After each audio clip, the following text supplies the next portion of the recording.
Thank you so much, Dr. Alok, and thank you to the Asia Pacific Tele-Ophthalmology Society for the invitation to participate, and in particular, thank you to Dr. Yoon and Professor He.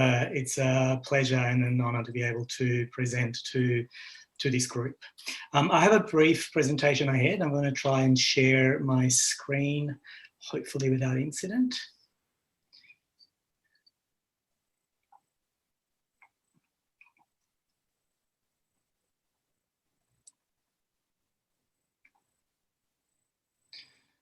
Okay, can I just confirm that the screen is showing? Perfect, thank you. So look, over the next 10 minutes or so, I'm going to try and convince you, first of all, that we must focus energies in using AI solutions for DR in low middle income countries specifically. And then I'm just going to talk a little bit about the things that I believe we must take into account when we want to roll out AI solutions for DR in low middle income countries. And then finally, I'll put forward some broad, I guess, solutions and way forward that I think are really important in terms of underpinning what could be a potential revolution in DR management in low and middle income countries. Just a quick financial disclosure, I do not have any affiliations that are relevant to this presentation today. And just first up, in terms of making the point that we must be looking for solutions for DR in low middle income countries, I just wanted to share some evidence in relation to the burden of disease in the region specifically. I mean, most people, I imagine, on this call will know that 8 out of 10 people who have diabetes live in low middle income countries. And the Global Burden of Disease study shows that there are 244 million adults who have diabetes in the Asia Pacific region alone. Of these 244 million, 226 live in low middle income countries in the region. So I think that by itself should be a wake up call in terms of the fact that we must be thinking about low middle income countries when it comes to diabetes. It's widely accepted that about 1 in 3 people with diabetes have a diabetic retinopathy or DR, and that about 1 in 10 have a vision threatening form of the condition. And if this is true, it means that there's approximately 84 million people that have DR in the region, just in the Asia Pacific region. And of these, 78 million have DR, who have DR live in low middle income countries, and 23 million have sight threatening DR, 23 million out of 25 million. So again, the bulk, if not almost all, of the burden of diabetic retinopathy and severe sight-threatening diabetic retinopathy is in low-middle income countries in this region. And this pattern is actually, repeated across other regions in the world. It's not unique to the Asia Pacific region. And by the way, these are very broad estimates. The situation is likely to be a little bit actually different on the ground. It's worth noting that the prevalence of diabetes is higher in Pacific Island countries, and similarly in Pacific Island countries, generally more than 1 in 3 people with diabetes have DR. And so what does this look like when we look at the workforce that is available to deal with these really large number of people with DR in the region? At the moment, and again, I'm sure that this will be very familiar to the audience, but at the moment, the assessment of DR is largely done by ophthalmologists, eye health specialists, and I would make the argument that this is simply just inefficient. It's not really working. I mean, first of all, we have an inequitable distribution of ophthalmologists in the region. For example, I think we have 97 ophthalmologists per million people in Japan, whereas in some Pacific Island countries and some other countries, there's only 2 ophthalmologists per million people. Not only that, the ophthalmologists that do practice in the region, they're not evenly distributed within countries themselves. And so most of them tend to practice in urban centres, even though we know that people with diabetes are not only concentrated in urban centres. And so these ophthalmologists are inaccessible to the people that need them, most. But I think there's also a bit of a twist, if you want, or perhaps the kicker, I would say, is the fact that even if all the ophthalmologists that are available spent 365 days a year checking all the people with diabetes, they still wouldn't be able to get through every single person. And so there simply has to be a better way to make sure that people with DR can be screened that people with diabetes can be screened for DR. And so really this is all to say that we can't ignore the burden of DR, and I think this is where AI solution comes in. I think AI solutions present great opportunities in terms of being able to screen people with DR outside of specialist eye care, and to screen people that may have DR closer to where they actually live.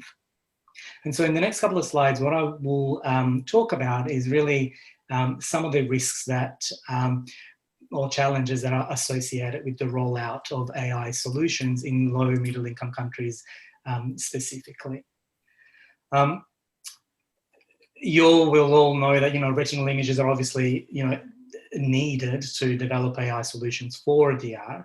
However, you may also know that the majority of the large retinal images database that are used for the development of AI solution actually comes from high income countries. Or when they do come from low middle income countries, they're actually typically from really well-resourced institutions in low middle income countries.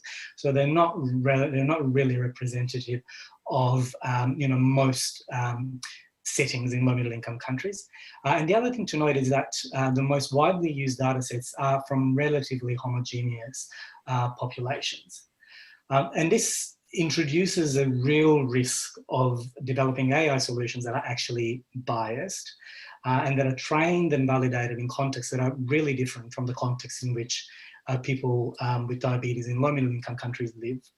And to put it simply, just because an AI solution is accurate in one population, it doesn't mean it's going to work in a low middle income country context where it hasn't been used before. And this is not theoretical or far-fetched. I personally have experienced it in some of the work that I've done. For example, I've been working with Professor Her in using an AI solution in Aboriginal communities in Australia.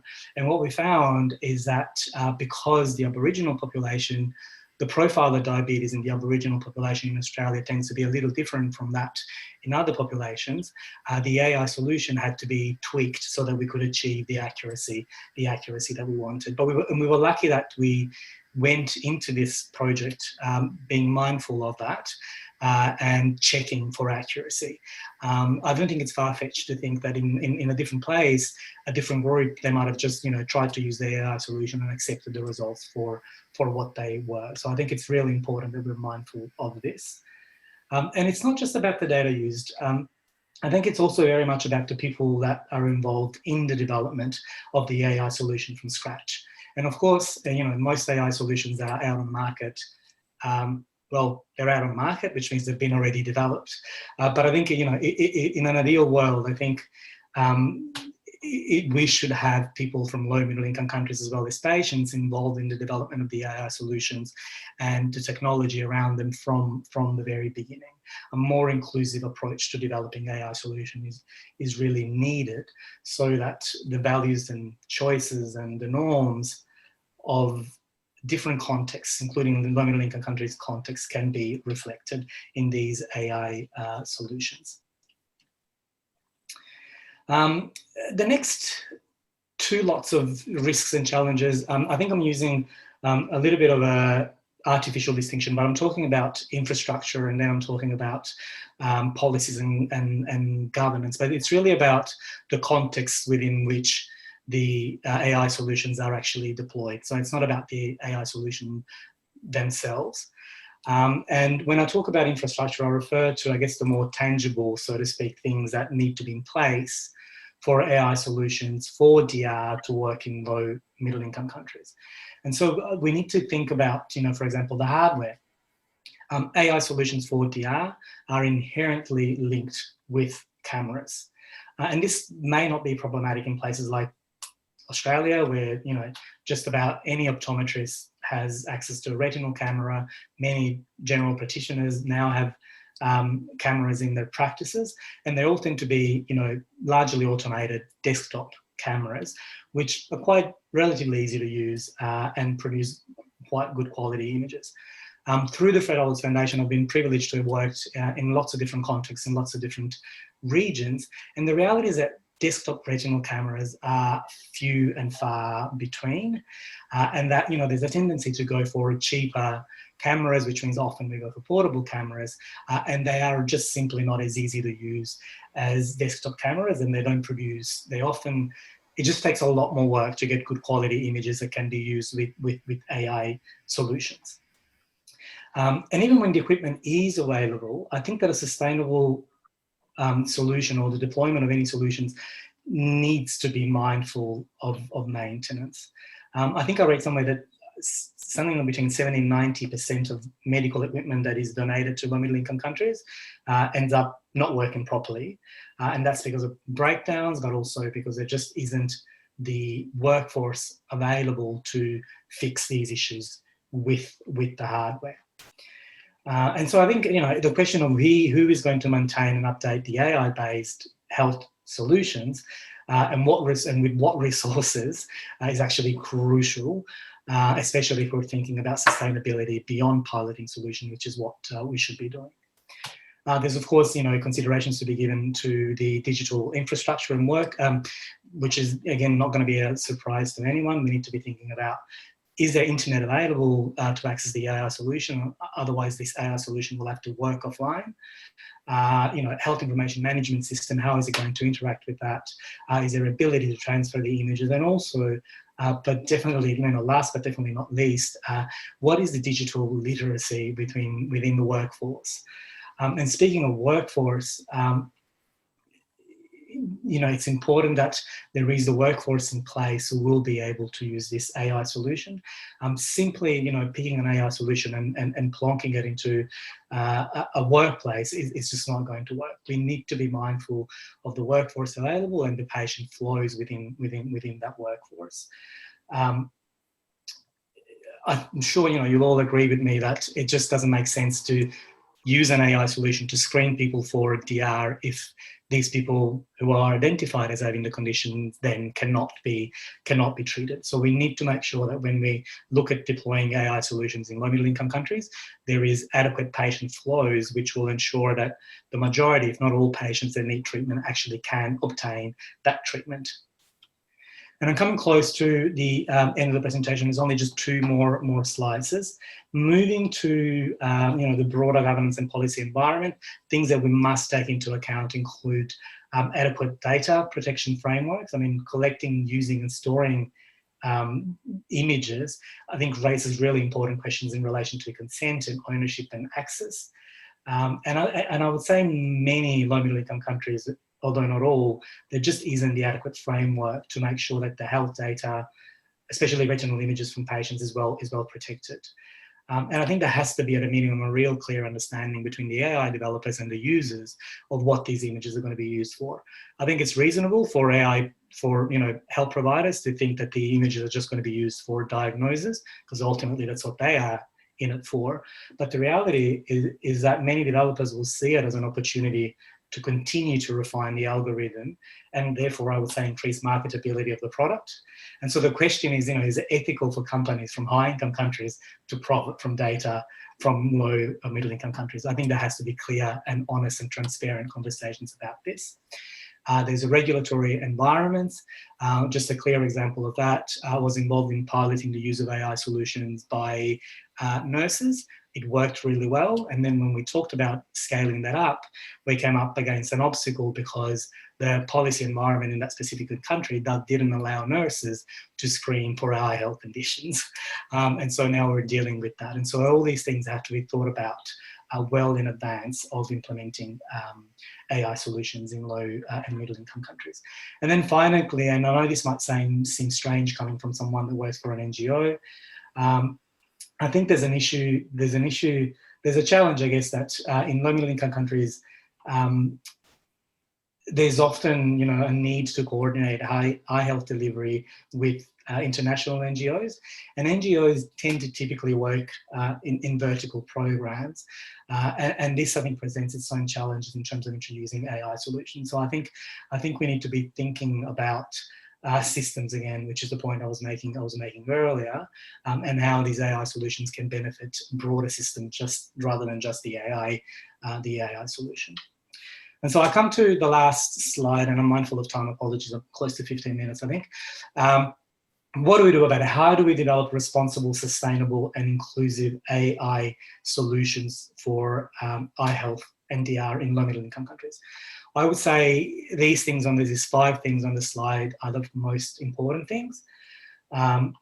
First of all, we need to be thinking beyond the AI solution itself. We need to be thinking about taking a system-based approach to introduction of AI solutions. Really take the time to learn as much as we can about the context within which we're going, and in collaboration with users, think about how we're going to be implementing this AI solution in health systems. And also, let's not rush into wanting to do everything at once. If it takes a bit of time, it takes a bit of time. That is okay. And it may be that the AI solution isn't the first thing we work on. It could be that, first of all, we need to establish the referral pathways, and then we think about putting in the AI solution. There has to be training. We talked about workforce. We talked about the importance of training them about using the AI solution and making sure that they feel supported, and that there's trust in the AI solution itself.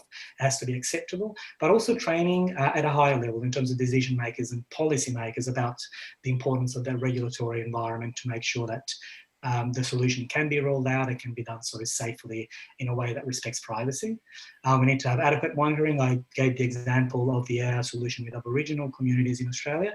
We must make sure that we're looking at the right things when we implement AI solutions. And then I talked a little bit about transparency and importance of being inclusive.